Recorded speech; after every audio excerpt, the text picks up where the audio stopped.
সবাইকে জয় যিশু। আমাদের মহান প্রেমময় পিতা প্রভু যীশু খ্রিস্টের নামে আমি সবাইকে স্বাগত জানাই। আসুন আমরা ঈশ্বরকে ধন্যবাদ করি এবং তার বাক্য পাঠে আসি। আমরা আজকে বাক্য পাঠ করব গীত সংহিতা তার 121 সংখ্যার গীত। আমি পর্বতগণের দিকে চক্ষু তুলিব, কোথা হইতে আমার সাহায্য আসিবে। সদাপ্রভু হইতে আমার সাহায্য আইসে। তিনি আকাশ ও পৃথিবীর নির্মাণকর্তা। তিনি তোমার চরণ বিচলিত হইতে দিবেন না, তোমার রক্ষক ঢুলিয়া পড়িবেন না। দেখো, যিনি ইসরায়েলের রক্ষক, তিনি ঢুলিয়া পড়েন না, নিদ্রা যান না। সদাপ্রভুই তোমার রক্ষক, সদাপ্রভুই তোমার ছায়া। তিনি তোমার দক্ষিণ পার্শ্বে। দিবসে সূর্য তোমাকে আঘাত করিবে না, রাত্রিতে চন্দ্রও করিবে না। সদাপ্রভু তোমাকে সমস্ত অমঙ্গল হইতে রক্ষা করিবেন। তিনি তোমার প্রাণ রক্ষা করিবেন। সদাপ্রভু তোমার বাইরে যাওয়া ও ভিতরে আসা রক্ষা করিবেন, এখন অবধি চিরকাল পর্যন্ত। আমেন। ঈশ্বর তার আপন বাক্যে আমাদের প্রত্যেকে আশীর্বাদ করুন। আমরা এখানে কি দেখলাম যে সদাপ্রভু ঈশ্বর আমাদের জন্য কিছু আজ্ঞা কিছু প্রতিজ্ঞা, এখানে প্রতিজ্ঞাই বলবো যে তিনি আমাদের জীবনে চলার পথে আমরা কিভাবে ঈশ্বরের সাথে চলবো সেই বিষয়ে তিনি কিছু প্রতিজ্ঞা করেছেন, কিছু দিয়েছেন, যেটা আমরা যদি সেগুলো মান্য করি তাহলে আমাদের চলার পথটি আরও সুন্দর হবে। তাই এখানে তিনি কি বলছেন যে আমি পর্বতগণের দিকে চক্ষু তুলিব, কোথা হইতে সাহায্য আসিবে। আমাদের সাহায্য, আমরা প্রত্যেকের জীবনে আমাদের কোনো না কোনো সময় আমাদের অন্যের সাহায্যের প্রয়োজন থাকে। আমরা জীবনে চলার পথে নানান রকম সংকট, নানান রকম পরিস্থিতির মধ্য দিয়ে আমাদেরকে যেতে হয়। সেই সময় আমাদের সাহায্যের প্রয়োজন হয়। আর সেই সাহায্য আমরা কোথা থেকে পাই?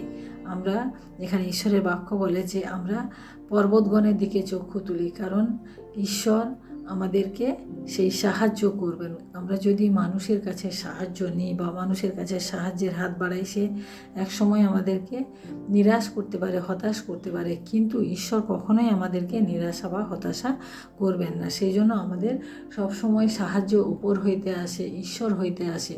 সেই চিন্তাভাবনা আমাদেরকে করতে হবে এবং সেইভাবে আমাদেরকে চলতে হবে। সদাপ্রভু হইতে আমার সাহায্য আসে। তিনি আকাশমণ্ডল ও পৃথিবী নির্মাণকর্তা, অর্থাৎ এই সমস্ত ভূমণ্ডলের সমস্ত কিছু নির্মাণকর্তা যে ঈশ্বর, তার কাছে সমস্ত কিছুই রয়েছে। তার জন্য আমাদের সাহায্যের দরকার হলে আমরা যেন ঈশ্বরের কাছে আমাদের যাচনা সকল আমরা করি। তিনি তোমার চরণ বিচলিত হইতে দিবেন না, তোমার রক্ষক ঢুলিয়া পড়িবেন না। অর্থাৎ আমাদের চরণকে, অর্থাৎ আমাদের চলার পথকে কখনোই তিনি বলছেন যে কি বিচলিত হতে দেবেন না। আমরা কখনোই পড়ে যাব না, কারণ তিনি আমাদিগকে পরিচালনা করেন, তিনি আমাদিগকে পরিচালনা করবেন যদি আমরা ঈশ্বরের সাথে আমাদেরকে নিজেদেরকে আমরা স্থির রাখতে পারি। কারণ তিনি কখনো ঢুলিয়া পড়েন না। আমরা যত বিপদে, যত কষ্টের মধ্যে থাকি না কেন, আমরা অনেক সময় আমাদের দুঃখের রাত মানুষ বলে যে শেষ হয় না, কিন্তু শেষ হয়। ঈশ্বর আমাদের সহবর্তী থাকেন, তিনি কখনো নিদ্রা যান না। তার জন্য তিনি আমাদের সহবর্তী থাকেন। দেখো, যিনি ইসরায়েলের রক্ষক, তিনি ঢুলিয়া পড়েন না, নিদ্রা যান না। কারণ যিনি আমাদেরকে সৃষ্টি করেছেন সেই ঈশ্বর কখনো ঢুলিয়ে পড়েন না, কখনো নিদ্রা যান না। সদাপ্রভুই তোমার রক্ষক, তোমার সদাপ্রভুই তোমার ছায়া, তিনি তোমার দক্ষিণ পার্শ্বে। অর্থাৎ এখানে কি বলে যে সদাপ্রভু ঈশ্বরই আমাদের রক্ষক। আমরা যত পাহারা, যত সিকিউরিটির ব্যবস্থা করি না কেন, ঈশ্বর যদি রক্ষা না করেন তাহলে কিছুই রক্ষা পায় না। এখানে আমাদের বাক্য বলে যে ঈশ্বর যদি নগর রক্ষা না করেন তাহলে কি বলে, যারা রক্ষকরা তারা বৃথাই চেষ্টা করে। তাই আমাদেরকে ঈশ্বর সবসময় আমাদেরকে রক্ষা করেন। তাই আমরা ঈশ্বরের উপরে আমাদের ভরসাকে, আমাদের আস্থাকে যেন আমরা ঈশ্বরের উপরে রাখি। দিবসে সূর্য তোমাকে আঘাত করিবে না, রাত্রিতে চন্দ্রও করিবে না। আমরা যখন সারাদিন ঘর থেকে বেরোই বা সারাদিনের আমাদের কাজকর্মের মধ্যে কত আঘাত, কত খারাপ কিছু আমাদের জীবনে আসতে পারে। আমরা যখন ঘর থেকে বেরিয়ে গাড়ির মধ্যে যাই, ট্রেনের মধ্যে, বাসের মধ্যে যাই, আমাদের জীবনে কত আঘাত আসতে পারে, কিন্তু ঈশ্বর কি বলছেন যে তিনি আমাদিগকে রক্ষা করবেন। তিনি কখনোই আমাদিগকে ছেড়ে দেন না, রাত্রিতে চন্দ্রও না। আমরা যখন অন্ধকারের মধ্যে যাই তখনও তিনি আমাদের সামনে জ্যোতি হয়ে থাকেন। সদাপ্রভু তোমাকে সমস্ত অমঙ্গল হইতে রক্ষা করিবেন, তিনি তোমার প্রাণ রক্ষা করিবেন। অর্থাৎ আমাদের জীবনে যত অমঙ্গল আসুক না কেন আমাদের কোনো ক্ষতি করতে পারবে না, কারণ ঈশ্বর আমাদের সহবর্তী রয়েছেন এবং আমাদের প্রাণও তিনি রক্ষা করবেন। কারণ যদি ঈশ্বর রক্ষা না করেন তাহলে কেউ রক্ষা করতে পারবেন না। আমরা যত ডাক্তার বৈদ্য যা কিছু দেখাই না কেন, যদি ঈশ্বর যদি রক্ষা না করেন তাহলে আমরা কখনোই রক্ষা পেতে পারি না। তাই প্রিয় ভাই বোনেরা, আমরা সম্পূর্ণরূপে আমাদের জীবনকে ঈশ্বরের হাতে সম্পূর্ণ সমর্পণ করি এবং তার কাছে আমাদের নিজেদের জীবনকে, নিজেদের সমস্যাকে আমরা রাখি। কারণ ঈশ্বর যদি রক্ষা না করেন, আমরা যত টাকা পয়সা যাই কিছু আমরা ব্যয় করি না কেন, কখনোই তা আমরা রক্ষা করতে পারবো না।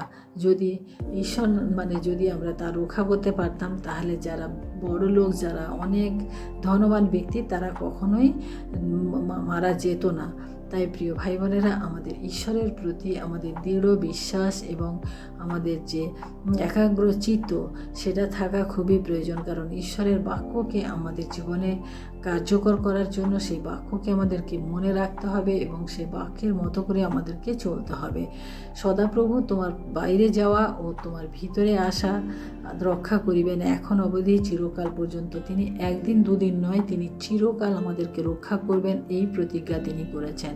শুধু আমরা ঘরের মধ্যে নয়, কিন্তু আমরা যখন বাইরে যাব এবং বাইরে থেকে বাড়ি ফিরব তখনও তিনি আমাদেরকে রক্ষা করবেন। তাই প্রিয় ভাই বোনেরা, আমরা যখন ঘর থেকে বের হই বা যখন আসি, আমাদের ঈশ্বরকে আমরা যেন সাথে রাখি, আমরা যেন ঈশ্বরের কাছে প্রার্থনা করে বেরাই, আমরা যেন ঈশ্বরের এই বাক্যকে আমরা যেন স্মরণ করি। কারণ তুমিই বলেছ প্রভু যে আমাদের বাইরে যাওয়া ভিতরে আসা তুমি রক্ষা করবে।